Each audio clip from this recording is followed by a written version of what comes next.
બધાની વાત ચાલુ હતો.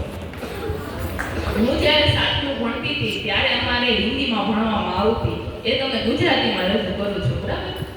ભરતરાજ નામનો એક વિદ્યાર્થી હોય છે, તે ગુરુકુળમાં ભણવા જાય છે. બરાબર? તમારી જેમ જ તે ગુરુકુળમાં રહી અને શિક્ષા પ્રાપ્ત કરે છે, પણ ગુરુદેવ એને જે કંઈ જ્ઞાન આપે છે તેને યાદ નથી રહેતું, તે ગ્રહણ કરી શકતો નથી.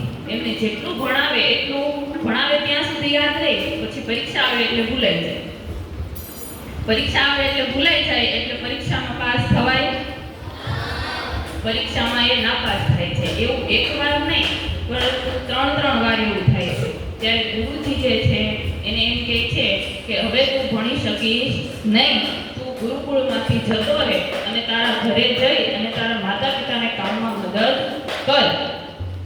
ભરતરાજ ઘણી વિનંતી કરે છે કે મને તમે રાખો, મારે જ્ઞાન પ્રાપ્ત કરવું છે, વિદ્યા જોઈએ છે, પણ ગુરુજી માનતા નથી. કારણ કે 3 વર્ષની તપસ્યા છતાં એને પાસ નથી થતો. બીજા બધા વિદ્યાર્થી પાસ થઈને આગલા ધોરણમાં જતા રહે છે, પણ વરદરાજને છે એ પરીક્ષામાં પાસ થવામાં ખૂબ મુશ્કેલી પડે છે. ત્યારે એને જ્યારે ગુરુજી જે છે એના ગુરુકુળમાંથી નિકાલી દે છે, એ જતો રહે છે, જતા જતા જંગલ આવે છે. ત્યારે જંગલમાં એને બહુ તરસ લાગે છે. તરસ छिपाववा માટે પાણી પીવું પડે ને, તો પાણી પીવા એ દૂર દૂર ભટકે છે.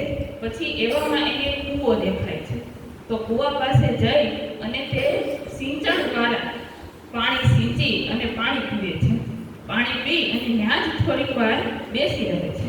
બેસે છે ત્યારે તેને વિચાર આવે છે. એના જે કૂવો છે એના પથ્થર પર એ રસ્સી દ્વારા જે ઘસીટા જે લીસોટા પડી ગયા છે એને જુએ છે કે એક સામાન્ય જે દોરડું છે, રસ્સી છે, એ રસ્સી દ્વારા એ શિલા કે જે ખૂબ મજબૂત છે છતાં એના ઉપર એ લીસોટા પાડી દે છે.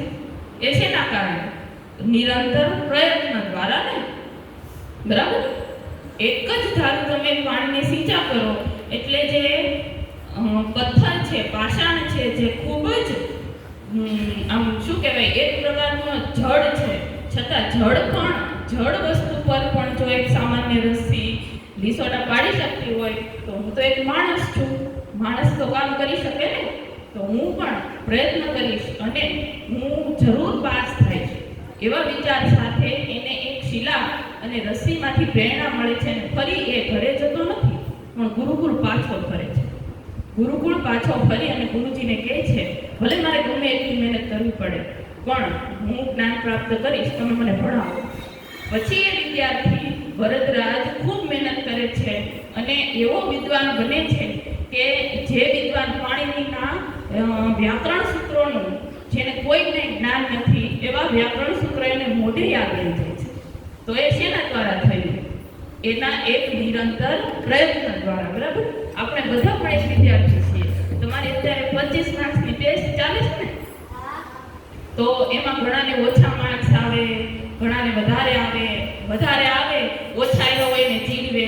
ઘણીવાર એવું થતું હોય કે આપણને એમ થાય કે મને તો આવડતું જ નથી, મને તો હવે હું આગળ વધી જ નહીં શકું. એવી લઘુતા ગ્રંથિમાંથી આપણે બહાર નીકળવાનું છે. એવું કરાય નહીં. તમારામાં અનંત શક્તિઓ રહેલી છે, તમારે તેને ઓળખવાની છે. સ્વામી વિવેકાનંદ કહે છે કે ઉઠો, જાગો અને ધ્યેય પ્રાપ્તિ સુધી મંડ્યા રહો. હિંમતવાન થાઓ, તાકાતવાન થાઓ અને સમજો કે તમારા નસીબના ઘડનારા તમે પોતે જ છો. બરાબર? એટલે તમે કોઈ પણ વિદ્વાન પાસે જાઓ અને એમ કહો કે મારા હાથમાં, તમારા હાથ વધાવી અને એમ કહો કે મારા ભાગ્યમાં શું લખ્યું છે, તો વિદ્વાન એમ કહે કે તમે ડૉક્ટર બનશો, એન્જિનિયર બનશો, શિક્ષક બનશો. પણ એ બન્યા પહેલા તમે એમ જ વિચાર કરો કે હવે તો મારા ભાગ્યમાં આ લખ્યું જ છે તો બની જ જાય. તો મહેનત કરવાનું છોડી દો તો તમે બની શકો ખરા? ના બની શકો. શું કામ ના બની શકો? કારણ કે આપણે પ્રયત્ન કરવાનું છોડી દઈએ છીએ, મહેનત કરવાનું છોડી દઈએ છીએ એટલા માટે. પરંતુ જો ભાગ્યમાં કાંઈ જ ન લખ્યું હોય છતાં જો મહેનત કરીએ તો વિધિના લેખમાં પણ મેઘ પાડી અને તમે તે તમારું ભાગ્ય પોતે જ બનાવી શકો છો. બરાબર? સફળતા જિંદગીની હસ્તરેખ નથી હોતી, ચણાયેલી ઇમારત એના નકશામાં નથી હોતી. બરાબર?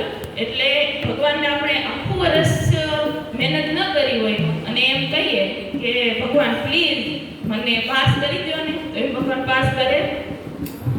એમ ભગવાન પાસ કરે નહીં. હું તમને એક શ્રીફળ વધારી દઈશ, રોજે અગરબત્તી કરીશ, દીવો કરીશ, પણ તમે મને પાસ કરી દો, તો એમ ભગવાન પાસ કરે?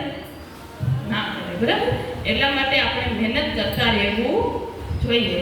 તો એક સરસ મજાનું જિગ્નેશ દાદા જે ગાય છે એવું ગીત છે, તો ગીત તમને રજૂ કરું. ગાવ એ પછી તમારે ગવાનું છે. બરાબર? હું કાંઈ ગાંડો નથી,